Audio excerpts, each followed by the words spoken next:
ಕಾಂಗ್ರೆಸ್ ಸರ್ಕಾರ ಲೋಕಸಭೆ ಚುನಾವಣೆ ಆದ್ಮೇಲೆ ಡೀಸೆಲು ಪೆಟ್ರೋಲು ಎಲ್ಲಾ ದರಗಳನ್ನ ಕುಡಿ ನೀರಿಂದು ಅದನ್ನು ಜಾಸ್ತಿ ಅನಿವಾರ್ಯ ಇದೆ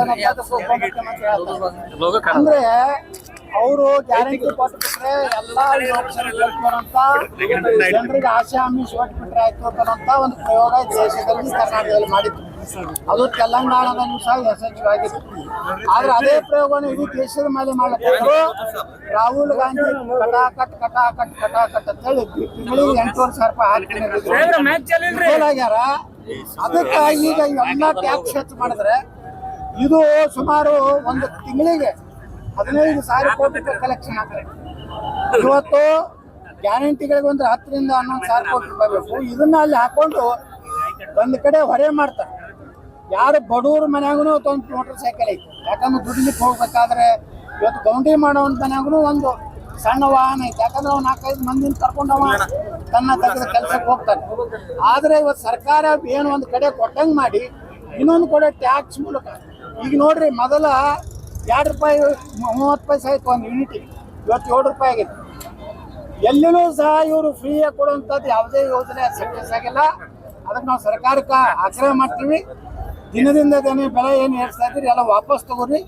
ಇಲ್ಲ ಅಂದ್ರೆ ಇನ್ನೂ ಇದರ ಪರಿಣಾಮ ಮುಂದಿನ ದಿವಸಗಳಲ್ಲಿ ನಾವು ವಿಧಾನಸಭೆಯಲ್ಲಿ ಸಹ ದೊಡ್ಡ ಪ್ರಮಾಣದ ಹೋರಾಟ ಮಾಡ್ತೀವಿ. ಸರ್, ಈಗ ಗೋವಾದಲ್ಲಿ ನಿಮ್ಮದೇ ಸರ್ಕಾರದಲ್ಲಿ ಇವತ್ತು ಅಲ್ಲಿ ಪೆಟ್ರೋಲ್ ಡೀಸೆಲ್ ಏರಿಕೆ ಮಾಡಿದ್ದಾರೆ ಸರ್. ಗೋವಾದಲ್ಲಿ ನಾವು ಕರ್ನಾಟಕದ ಮಾತಾಡಕತ್ತೀವಿ. ಅಲ್ಲ ಸರ್, ಗೋವಾದ ಲೀಡರ್ ಅಲ್ಲ, ಪ್ರಧಾನ ಕಾರ್ಯದರ್ಶಿ ಅಲ್ಲ.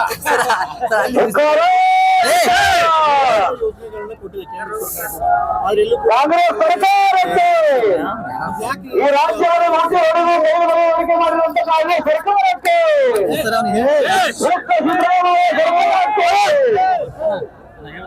ಎಲ್ಲ ಮುಗಿದ್ಮ್ಯಾಗ ಹೋದ್ರು. ಈಗ ಕೇಂದ್ರ ಎಷ್ಟೇ ಹಣ ಕಲೆಕ್ಷನ್ ಮಾಡಿದ್ರು ಅದ್ರ ತಕ್ಕಂತೆ ದೇಶದ ಜನರಿಗೆ ಒಳ್ಳೆ ರಸ್ತೆ ಕೊಟ್ಟಿದೆ. ಇವತ್ತು ಎಂತಿಂದ ಹೈವೇ ಆಗಿದೆ ದೇಶದಲ್ಲಿ. ಇವತ್ತು CNG ಬತ್ತು, ಎಲ್ಲೇ ಸೋಲಾರ್, ಪ್ರತಿಯೊಂದು ಕುಟುಂಬಕ್ಕೂ ನಾಲ್ಕು ಸೋಲಾರ್ ಲೈಟ್ ಕೊಡ್ತೀನಿ ಅಂತ ಹೇಳಿದ್ದಾರೆ. ಎಲ್ಲೇ ಕೇಂದ್ರ ಸರ್ಕಾರ ಭ್ರಷ್ಟಾಚಾರ ರಹಿತ ಸರ್ಕಾರ 10 ವರ್ಷ ಒಂದು ಭ್ರಷ್ಟಾಚಾರ ತೆಗಿಲಿಕ್ಕೆ ವಿರೋಧ ಪಕ್ಷಗಳಿಗಾಗಿಲ್ಲ.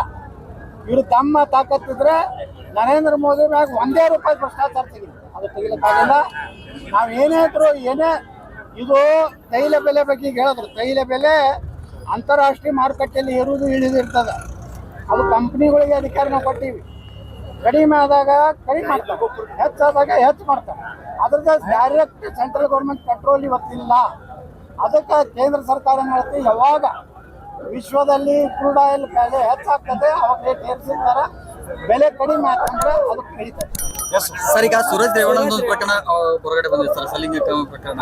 ಸೂರಜ್ ಪ್ರಜ್ವಲಂದ್ ಆಯ್ತು ಸರ್, ಈಗ ಸೂರಜ್ ಸಲಿಂಗಕಾಮ ಏನೇನು ನಡೆದತ್ತೋ ಅದು ತನಿಖೆ ಆಗ್ತದೆ, ಅದ್ರ ಬಗ್ಗೆ ನಾವು. ವೀಕ್ಷಕರೇ, TV20 ಕನ್ನಡ ನ್ಯೂಸ್ ವಾಹಿನಿಯ ಪ್ರತಿದಿನದ ಅಪ್ಡೇಟ್ಗಳಿಗಾಗಿ TV20 Kannada news YouTube channel ಅನ್ನು ಲೈಕ್ ಮಾಡಿ, ಶೇರ್ ಮಾಡಿ ಹಾಗೂ ಸಬ್ಸ್ಕ್ರೈಬ್ ಮಾಡಿ ಮತ್ತು ಪಕ್ಕದಲ್ಲಿರುವ ಬೆಲ್ ಬಟನ್ ತಪ್ಪದೇ ಕ್ಲಿಕ್ ಮಾಡಿ.